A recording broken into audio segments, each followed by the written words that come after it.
Welcome to This Explainer. Today, we're going to tackle one of the absolute most intense debates of our time. Where exactly is the line between human and artificial intelligence? But, to really get into that, we aren't going to start in some massive server farm or a sleek Silicon Valley lab. We're actually going to jump right into a hospital room back in 1959. Just picture it. It's an ordinary room, metal bed rails, the sharp, unmistakable smell of disinfectant in the air. And in that bed lies one of the most brilliant mathematical minds of the 20th century. We are here to uncover the real philosophical axes that define the AI debate, and our journey starts with a deeply unsettling question. So, the man in that hospital bed is mathematical genius John Nash. Just 9 years prior, he had brought an equilibrium into the world that completely revolutionized economics, evolutionary biology, even auction design. It was a massive breakthrough. But now, a visiting colleague asks him a really difficult question. He wants to know how a man who literally lives by strict mathematical proof could possibly come to believe that extraterrestrials are sending him coded messages to save the world. And the thing is, Nash doesn't argue. He just calmly explains that his ideas about supernatural beings came to him the exact same way his mathematical ideas did. So he took them seriously. Section 1. The Genius and Delusion. This scene forces us into a pretty uncomfortable realization. See, we really like to keep genius and disease in two completely separate boxes in our minds. But look at the terrifying symmetry happening here. Both of these incredibly different concepts, a Nobel Prize-winning mathematical equilibrium on one hand, and a vast alien conspiracy on the other, shared the exact same mechanism in Nash's brain. They both arrived as these low-probability outliers, and they carried the full, deep conviction of truth. From the inside of his own mind, they were totally indistinguishable. And that brings us to a crucial point, where an idea comes from does not certify what it actually is. Nash wasn't describing some broken machine in his head. He was describing a pattern generation engine running totally without railings.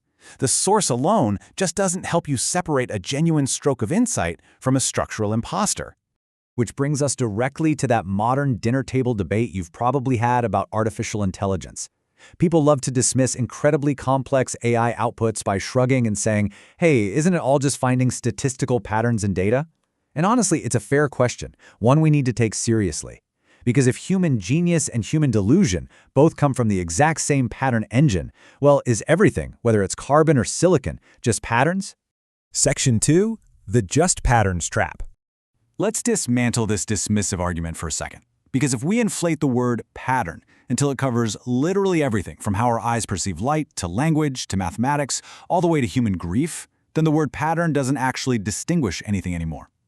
Now, the skeptic's case at its absolute sharpest, think of Emily Bender's stochastic parrot concept, argues that AI is just shape without grounding. It's correlation anchored to absolutely nothing underneath that the real world could ever correct. It's all syntax, zero semantics. And look, that is a very serious charge, and it definitely demands our consideration. But here is the really uncomfortable truth when we turn that exact same scrutiny back on ourselves. Leading neuroscientists like Andy Clark and Carl Friston champion something called predictive processing. This theory suggests that the human brain is also essentially just a prediction engine. It's a system continuously trying to lower the gap between what it expects and what actually arrives. Your mind, right now in this very moment, is basically the statistical residue of everything you've ever been exposed to. This realization totally reshapes how we understand the human machine. We love to say human output is wonderfully diverse, right? You give 10 writers a prompt, you get 10 completely different essays. But that diversity is actually just the visible signature of different inputs being pushed through broadly similar pattern-finding machinery. 10 distinct lives deposit 10 different corpora of training data. And creativity? As researchers like Margaret Bowden suggest, it's not some magical separate organ in the brain. It's just pattern at the edges. A creative act is simply an outlier that happens to land well. So if humans and machines are both using identical underlying mechanisms to generate confident patterns based on their own training data, we hit a pretty massive wall. How do we know what is real? What actually distinguishes a brilliant stroke of insight from a wild hallucination? Section 3. Finding the ground truth. The answer isn't the mechanism, because, well, we share that. And the answer certainly isn't internal confidence. John Nash had plenty of that. The answer actually lies in whether the pattern submits to something completely outside of itself. Here's how an outlier literally becomes knowledge. First, you generate the low probability pattern. Then you submit it to the world. And finally, the world either corrects it or ratifies it. This is called grounding. Nash's economic equilibrium was ratified by the world. It predicted real behavior and held up under intense testing. His aliens, they submitted to nothing. AI confabulations, what we colloquially call hallucinations, are structurally the exact same event. They are highly confident patterns with absolutely no grounding underneath them to turn them into actual knowledge. Now at this point, you might literally be yelling at the screen, wait a minute, what about feeling? We instinctively cling to this idea that our learning is completely steeped in lived, felt experience. When a child touches a hot stove, they don't just statically update their internal data set, they get burned. That memory is laid down with a massive emotional charge.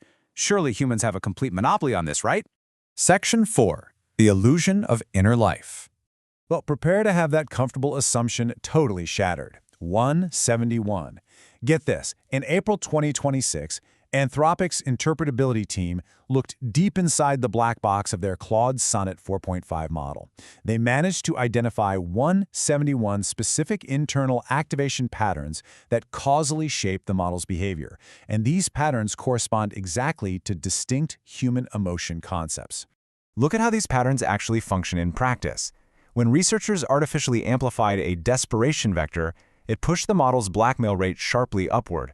On the flip side, amplifying a calm vector completely suppressed that exact same behavior.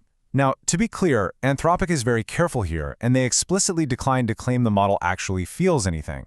But the precision really matters. These are functional emotions. They literally steer the machine's decisions from the inside, exactly the way emotion drives you and me. And this brings us to what is easily the most unsettling detail of that entire study.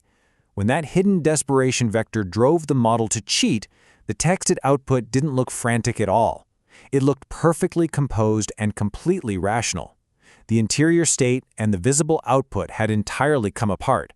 A composed surface is absolutely no proof of what is or isn't underneath it.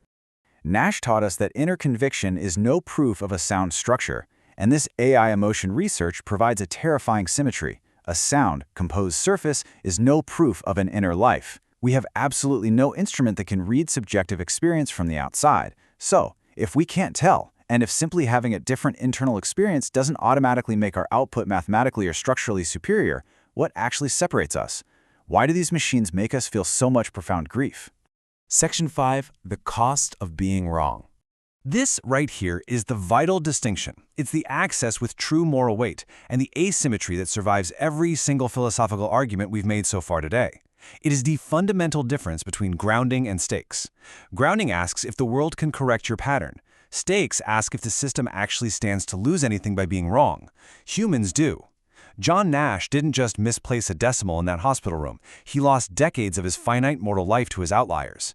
An AI pays absolutely nothing for its mistakes. It carries zero mortal pressure. On the very next prompt, it just regenerates clean. And that brings us back to the grief we feel. What we're experiencing right now isn't just confusion about a cool new piece of technology. This is a profound historical grief over the line of human exclusivity being redrawn once again. Think about it. Speech was once our exclusive boundary, then it was writing, then capturing the image, then logic and argument itself. Every single time that boundary moves, we feel this exact existential loss. Let's think about the economic reality of this grief for a second. When the power loom arrived, handmade carpets managed to survive as a luxury item simply because you could see the human hand in them. But AI is different. Unlike the sequential destruction of the loom, AI is a general-purpose capability arriving across all cognitive work simultaneously. Historian Robert Allen calls the grim middle stretch of these transitions Engel's pause. It's this tough period where output climbs, but the wages of displaced workers just stagnate for decades before society finally catches up. And with AI writing code or drafting essays, there is often no visible human hand to charge a premium for. So, we've basically been looking at the wrong axis all along. Dismissing AI as just patterns doesn't save us, and it doesn't indict the machine, because the pattern was never the line. To navigate this massive change, we have to focus on the real axes. We need to focus on building grounding to ensure the patterns we trust answer to the real world. We need to be demanding stakes, recognizing the true value of mortal pressure. And we need to stay totally honest about experience, openly admitting what we simply cannot verify from the outside. We know for a fact that the boundary of human exclusivity is moving. We can see this transition coming head on, which means we actually get some say in the price. We can refuse Engel's pause its full toll if we consciously choose to. So the final question I want to leave you with is this. We can decide what the human hand and human stakes are worth in this new world. But as a society, are we actually willing to pay the price for it? Thank you so much for joining me for this explainer. Keep asking the hard questions, and I'll catch you next time.